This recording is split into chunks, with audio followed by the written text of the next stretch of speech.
Papazier here once again, and today I got a Detonate Dead Chronomancer build for you. The main reason why I went Chrono is the Ascendancy node, the Rapid River, which enables Recoup effect to occur over 4 seconds instead of the default 8. Currently, this character has 111% life recoup and 99% mana recoup. This is mostly due to the passive tree, but I got a bit of recoup from my belt, amulet, and jewels. In my personal opinion, it's not worth going recoup as your main defensive mechanic, unless you are a Chrono. Chrono. The recoup will not feel great unless it's sped up tremendously, and I actually went a step farther and taken the pliable flesh passive tree node to speed up the recoup effect to just 3 seconds. It's still not going to save you against one-shots or degens, but against a lot of little hits, it definitely works pretty well. I'll show you a quick video at the end to illustrate this point. Only in the last few levels did I add in the mana recoup in this build and mind over matter, just to test it out and get my EHP up a bit. But there are definitely some pros and cons to it. Pro is having bigger EHP pool, and if you get hit hard enough to where the damage portion spills over to the life pool, then both recoups activate and you regenerate your EHP super quick. Con is that if you get hit at the wrong time and you lose all your mana and you want to cast but cannot, well, that doesn't feel so good. On that note, I will talk some alternative gear you can try later on. Now, the reason for going Detonate Dead is I have very few damage nodes in comparison to other builds.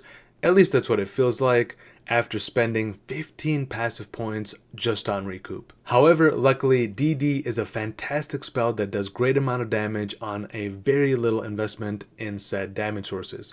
There aren't a good amount of ways to scale the damage due to the lack of support gems and also having to rely on enemies' corpses. Therefore, I chose to scale the DPS via crit and also scaling my own minions' HP. Because I am running the Sacrifice Spirit Gem, I am able to cast DD on my own minions, enabling them to explode, causing 20% of their life to be dealt as damage.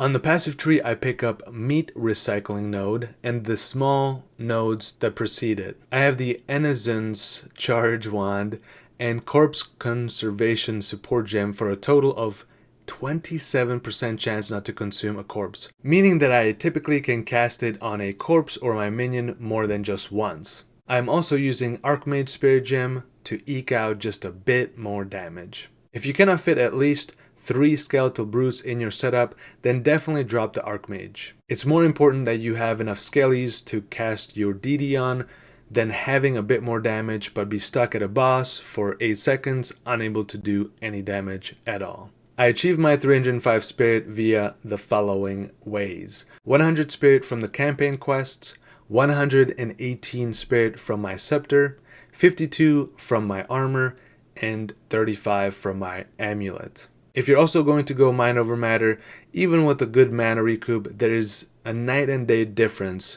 in having a bit of mana gain per kill, so definitely invest in that. I got mine through gloves. I don't use these, but some potential substitute gear choices could be Blacked Out, Necromantle, and the Hollow Mask. The Temporal Chain Curse I cast from time to time is just nice quality of life I use on bosses to slow them down just a tad. That curse, along with Apex of Movement Ascendancy node, is a nice quality of life.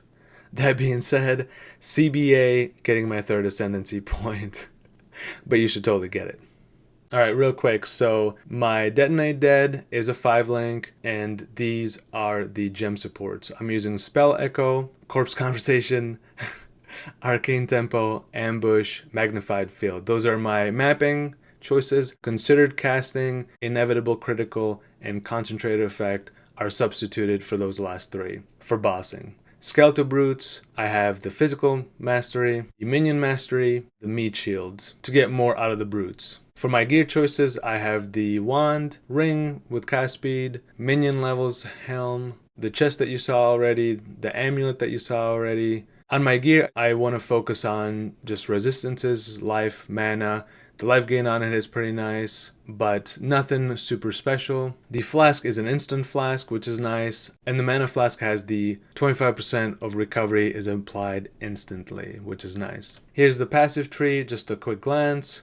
Basically, I'm going for the recoup, I'm going for crit, and a little bit of physical damage for my spells. The 4 jewels I have all have life recoupage, so that's where 12 additional life recoup comes from. Do you need that? Most likely not if you're going mind over matter, but it doesn't hurt. Thanks for watching. I'll see you next time with another beautiful build.